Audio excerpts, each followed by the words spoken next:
a Raw that my little brother and sister could have booked better. Is this a joke? Is this your road to WrestleMania? Because this just looks like an absolute embarrassment. The flagship show, the A show, SmackDown Live, I put Monday Night Raw to absolute shame. And I cannot wait for SmackDown Live tonight. Do I have to do a review? No. Do I have to do a review? No. Absolute rubbish. Rubbish we had. I want to make this short. Every time I say I want to make this short, I go long, guys. So let's just get on. I was planning on ranting, but I'm not even bothered to rant on this show. I'm not bothered to talk about this show. So, Stephanie McMahon kicks off the show. Right back to authority figures. But do we care about Stephanie? No. She says Mick Foley has been given the week off after embarrassing himself during Samoa Joe's contract signing last week. Blah, blah, blah, blah, blah, blah, blah. We don't care. Basically, Mick Foley's going to get fired soon, you can tell. Blah, blah, blah, blah, blah, blah, blah, blah. Roman Reigns comes out. He wants a match with Braun Strowman because of what Strowman did to him after his match with Joe last week on Raw.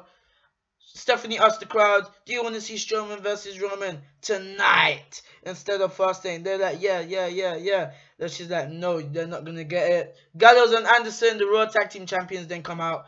It's like they just want to kill their career. They come out and they say they hate seeing Stephanie being disrespected.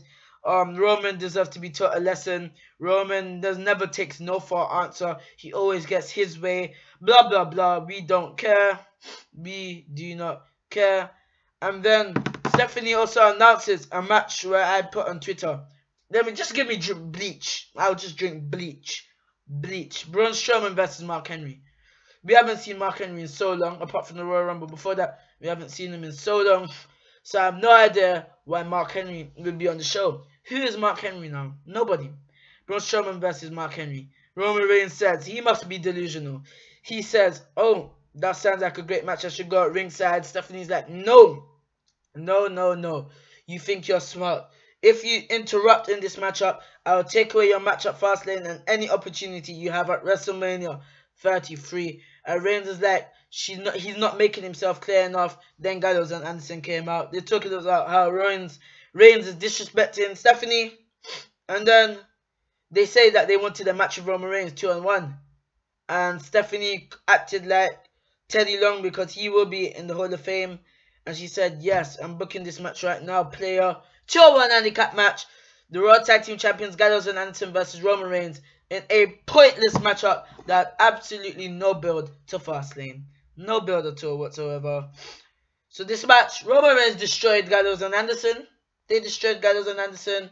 Gallows and Anderson couldn't beat one man, even though they're the Raw Tag Team Champions. They didn't get in the ring, just attack Roman Reigns. So it's a disqualification. Reigns wins by disqualification. They carry on their attack. And Roman Reigns basically destroys them. They were going for the Magic Killer. Reigns got out. Suplex to Gallows. Superman punch to Karl Anderson. Superman punch to Gallows. That was it. That was it, guys. Do we care? No. Did it have any relevance to Fastlane? No. Did it have any relevance to WrestleMania? No. I don't know what the point of this match was. Then we had Kofi Kingston versus Bo Dallas. Do we really care? No. New Day kept advertising some ice cream. I don't know, guys. I don't care. They were advertising ice cream. And yeah, this match went nowhere. Kofi Kingston versus Bo Dallas. Bo Dallas being a jobber. I thought he was getting some monster push a few months ago. And all of a sudden, he's just come back now. And he's lost. And Kofi Kingston beat him with the STO in a few minutes. Do we care? No. I told you I'm going to try and make this quick today. Because I'm not going to talk about a show that I just don't care about, man. There's nothing you lot missed apart from Samoa Joe and Sami Zayn and the Chris Jericho and Kevin Owens friendship. Festival of Friendship. Then we were Charlie Caruso was backstage with the Cruiserweight Champion Neville, and he talks about how Jack Gallagher won the Fatal 5-Way elimination match last week on 205 Live. Gallagher then interrupted, and he's like, this is Neville, and then he walks off. Next match was a Cruiserweight match. I've said ample amount of time. that the cruiserweight should be taken off Raw. Am I gonna talk about it? No. Jack Gallagher versus Noam Dar. Who do you really think was gonna win? Because they have a cruiserweight championship match in a few weeks. Jack Gallagher. Jack Gallagher won with his running dropkick in the corner in a few minutes. After the match, Gallagher stands tall, and then Neville came out, guys. I'm loving Neville's theme music. I've said it many times. I don't even want to go into detail. I'm loving Neville as a heel. Very good man. And I just don't care. I really don't care. So, Emma. So, guys, this is quite me. Before that, actually, we see a limousine pulling up to the arena in the back, and Samoa Joe steps out. Triple H steps out the other side, and they walk into the arena. What does it say here? My notes are messed up. Together, Cole says he hopes to get an interview with them. So, Michael Cole eventually got an interview with Samoa Joe. But let's just talk about the show. So, Emma comes out. So, Emelina. She says we've waited 17 weeks. 17 weeks for the makeover from Emma to Emelina. Guess what? This was an absolute show and an absolute joke. Everyone was looking forward to Emelina. I was too. But guess what? This was just a show. We've waited since Survivor Series. It's been, what, 4 months? 4 months since they've been repackaging Emma. Guess what she says? We waited 17 weeks to the makeover from Emma to Emelina. But now we'll see the makeover from Emelina to Emma. She walks to the back, as some fans do. How long is this going to take, Emma? Or Emelina, how long is this going to take? Are you going to take another 17 weeks? So the next time we're going to see Emma is around SummerSlam season or something like that. Like what you did with us this year before Survivor Series. You advertised Emma and she comes out near the WrestleMania. Near WrestleMania. That's ridiculous. Ridiculous. Done and ranting about that. Charlie's backstage with Bayley. She has a good nervous energy tonight and mentions that she and Charlotte will be in the main event tonight. Bayley says she came close at the Royal Rumble, but tonight she's going to the jackpot in Las Vegas and achieve her dream. By the way, if I'm talking weirdly, I have a cold. I'm actually ill right now, but I'm promising myself. Remember I said for my channel update that I really want to do Raw and SmackDown live reviews every week, every single week. And yeah, sorry guys. But yeah, that's basically it. Jericho and Owens are shown backstage. These two are being part of this show, man. Jericho asks if Owens is ready for the festival of friendship. Man, I couldn't wait. This, I told you, this festival of friendship was great. This segment went, what, nearly half an hour? Nearly half an hour, man. Plus commercial breaks. Jericho says it's going to be huge. He apparently has surprises lined up. Triple H walks up and wants to talk. But only Owens. It seems like Jericho doesn't like this. Triple H and Owens leave together. So Triple H asks Owens to come alone to have a chat. So back from the break and we see Triple H talking to Kevin Owens, but we can't hear anything that they're saying. And this is a big setup, guys, for WrestleMania. Jericho and Owens. Next match, squash match. Strowman versus Henry. Do I need to go over this? No. Strowman destroyed Henry. Power slam. 1, 2, 3. After the matchup was actually more interesting than the match itself. Then we finally had some build to Fastlane. Roman Reigns came out. He looked a bit beaten up. He looked angry. And yeah, Reigns enters the ring. Now there's a Superman punch to Braun. But he's still standing. He's shaky. He's shaky, trying to find his whereabouts. That Superman punch dazed Braun Strowman. Then Reigns went for another spear. Yeah, actually, he had another Superman punch. Braun then landed on one knee. Then he went for a spear. Braun caught him with a running power slam. And that was it. That was an impressive counter, that running power slam, by the way. He leaves the ring as Reigns tries to recover. So they air another video package on the best friends before going back to commercial. It's so sad how I don't even want to do this review because there's no relevance. If you missed the show, it didn't really matter. So then we had the backstage interview with Samoa Joe and Michael Cole. Samoa Joe, this was one of the highlights of the show as well. Samoa Joe was absolutely brilliant, man. I told you I didn't watch NXT. I didn't see what Samoa Joe can do, but Samoa Joe is absolutely a great talker. Joe is a great talker, man. He's good on the mic. He's a great talker. So Michael Cole kept asking him questions about Triple H. Samoa Joe was getting frustrated at one point and said, stop asking me about Triple H. Is this a interview for Triple H or is it for Samoa Joe? So he's just getting a bit upset. And then he was like, Michael Cole was like, you know, Triple H, he's helped some people, but he can also turn on them like Batista, Shawn Michaels, Seth Rollins. And then Samoa Joe says the difference between those men and him is that he's the real deal and that he doesn't listen to anybody and he doesn't need anybody to help him. And then this just carries on. And Samoa Joe, he even said that he'll put if Seth Rollins comes back, he'll put him on the shelf again. And look what he's done to Samoa Joe. Look what he's done to Seth Rollins to keep him out. Seth Rollins was a big impact on Raw, but he couldn't last 2 minutes in the ring with Samoa Joe. That's very true. He then also mentioned something about Sami Zayn, how he's not like Sami Zayn that just wants to be on Raw. He wants to make a statement. So this built up till later on in the night. Later on, yeah. Literally, eventually after. So the next match was a bit of a random match. Sami Zayn versus Rusev. But this was a very good match. So all of a sudden, like, WWE just completely scrapped the plans of Rusev and Lana and Enzo and Cass. Because all of a sudden, Enzo and Cass were like, oh, the Raw Tag Team Championships are on the brand. Let's go after them. It's like they forgot Rusev. Oh, Jinder. Bye-bye. I think Enzo and Cass, they're finally interested in the Tag Team Championship. I don't need you anymore. I want to win the United States Championship. Nah, look what they're doing with Rusev. Rusev is great in-ring talent, man. This match was very good. Rusev destroyed Sami Zayn for this matchup. It ended with Rusev going back into the ring. Sami Zayn caught him with a beautiful Hell kick, and that was it. But after the matchup, he had an interview on the stage with Charlie Caruso, I think.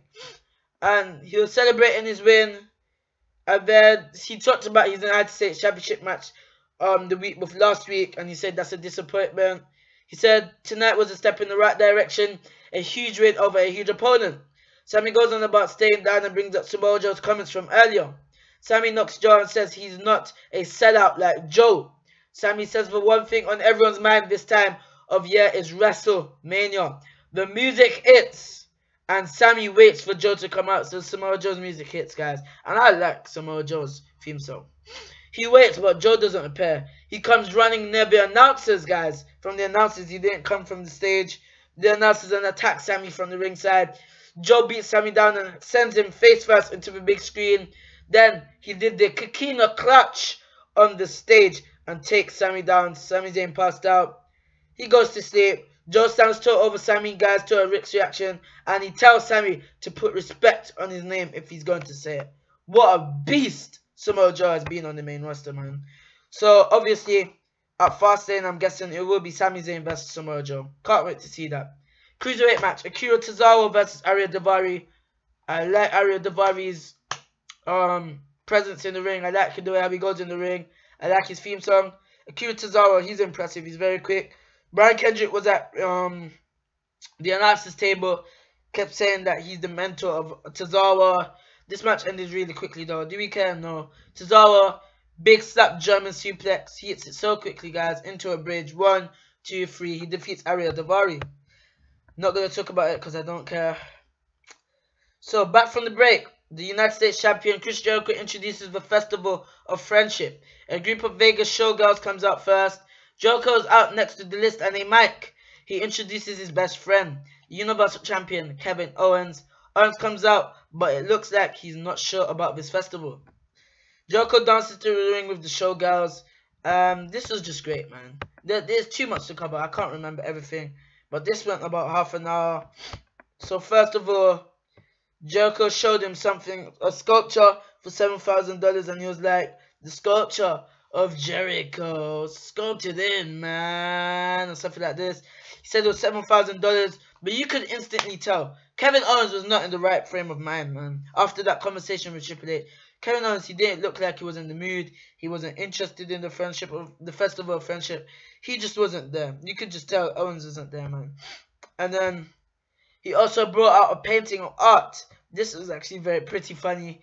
And Jericho was in his wrestling tights, his boxers. And then Jericho told Owens, you can hang this up. And Owens was like, you know, I've got 2 kids at home and you're barely wearing anything. So no, that's not going in my house. Then he also brought a magician, and he turned like fire into a rose. So Owens was not impressed.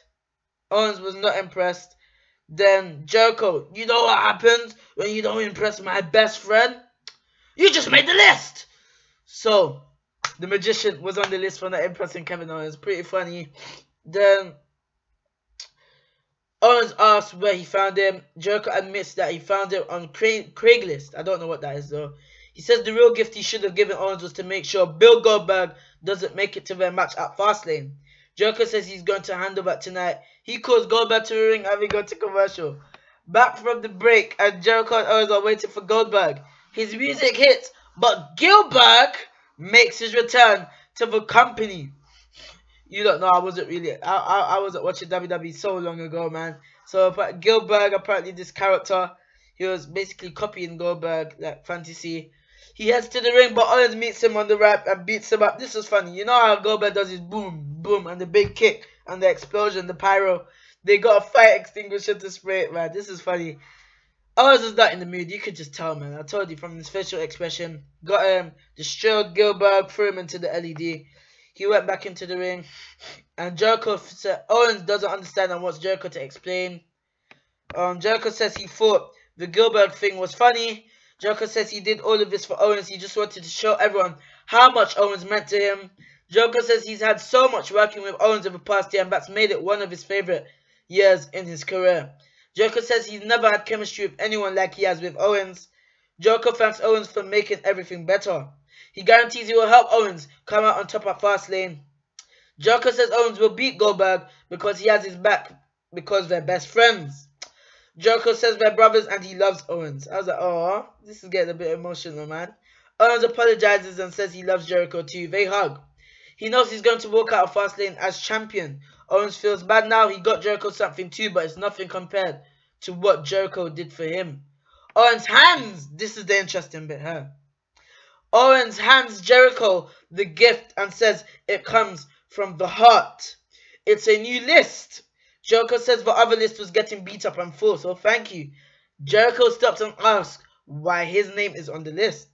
So Jericho opens the box. He sees the list, but Jericho's name is on the list, okay? Jericho's name is on the list. He turns it over and sees that it's a KO list. So it's Kevin Owens list, but we saw that from the camera. They showed us. So we instantly knew Kevin Owens was turning on Jericho. Kevin Owens, you can see his eyes. He snapped. He dropped the mic. He dropped the championship. He brutalized Chris Jericho. He attacked Chris Jericho. He destroyed him. Destroyed the props. He threw him out. He threw the list of guys. He threw Jericho into the barrier. Kept on punching him. Powerbombed him into the apron. Got Jericho back in the ring. Unloaded on him and chucked him. What was it? Head first into the TV screen. And it cracked. A big holy ...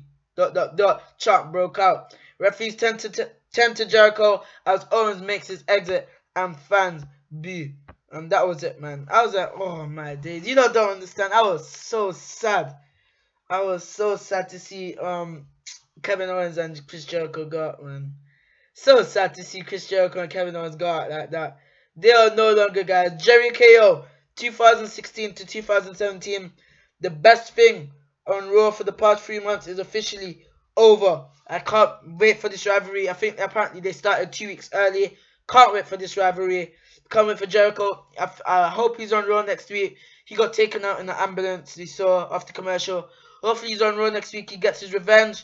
Obviously that talk with Triple H was probably Triple H telling Owens to turn on him and he'll have something big planned for him or something like that. But I can't wait to find out what happens. Next match we had was Enzo versus Cesaro. If Enzo won, I would have ranted. Luckily he didn't. Don't care about the match. Cesaro, pop-up, uppercut for the win. That was it. That was all she wrote. Then Sheamus and Big Cass had a face-off and they just left the ring. Next up was the main event. It was the main event for the Raw Women's Championship. Bayley versus Charlotte. I'm not even going to rant because it's just ridiculous. It's ridiculous. Oh my gosh. I've got a headache because of Raw. Who do you think won this? I'm not even going to talk through the match. This match was a very good match. Better than their Royal Rumble match though. But I'm not going to talk through it. because the result is disgusting. Good match, result disgusting. Who do you think won this match? Charlotte won this matchup, everyone. Charlotte won this matchup. Charlotte won. Shocker. Sorry, what am I talking about? Bayley won this match. What an absolute surprise. What a surprise. Charlotte leads the championship again on Raw. What a surprise. Bayley, the new Raw Women's Champion. But Charlotte will win back the title anyway at Fastlane. Joke. Look, remember guys, I said that I was going to go through quickly on this review, and look, I'm now into the nearly 21 minutes. Never get to do a short Raw review, man. I always want to give as much detail as I can. I said it's going to be short, but not really short at all. This match here, as I said, it was a good match. The ending of this matchup, though, it finished with Dana Brooke coming out, and Bayley had the figure 4 on Charlotte. Dana Brooke did the eye rake. Charlotte then did the figure 8 leg lock. Sasha Banks came out, took out Dana Brooke, hit Charlotte with the crutches. Actually hit her in her boob area, man. It actually hit her there. It did not hit her in her face. I was like, ooh. A lot of people were commenting as well on Twitter. But ooh, that must be painful. It did hit her. The crutches hit her there. Oh well. Took it like a boss. Bayley to Bayley. 1, 2, 3. Bayley's the new Raw Women's Champion. So you have WrestleMania around the corner, but you decide to have Bayley win the Raw Women's Championship on Raw last night. What relevance does that make? What sense does that make? Would there have been a bigger moment for Bayley to win the title at WrestleMania? So now this is what we're going to see. I'm assuming we're going to see. I'm assuming we're going to see a Sasha Banks heel turn very soon. We're going to see Charlotte win back the Women's Championship at Fastlane. We're going to see Bayley win back the Raw Women's Championship on a Raw on the road to WrestleMania. Then at WrestleMania, we will see Charlotte win it back and become a 7-time, 6-time Women's Champion. Raw Women's Champion, okay? In the space of a year. Then we're going to see a feud between Nia Jax and Charlotte. Same thing, hot potato. Charlotte will remain champion at the end of the championship. Then we'll see Sasha Banks and Charlotte again because they have no women on Raw. And then it'll be the same thing again. This is ridiculous. At this point, by the end of 2017, Charlotte would have equaled Ric Flair, her daddy's 16-time reign. 16 times. This is ridiculous. Raw was poor. Really no build to Fastlane. No build to WrestleMania. There's only 3 good stuff. Samoa Joe and Zayn. Kevin Owens and Chris Jericho. And Bayley versus Charlotte. Apart from that, absolutely rubbish. Rubbish. I rate the show 3 out of 10. Absolute rubbish. Can't wait for SmackDown Live. And I will see you tomorrow on the SmackDown Live review, where I'll be in a much better mood. Thanks for watching. Make sure to leave a like if you haven't already. And make sure to hit that subscribe button if you're new to the channel. Stay safe. I'll see you soon.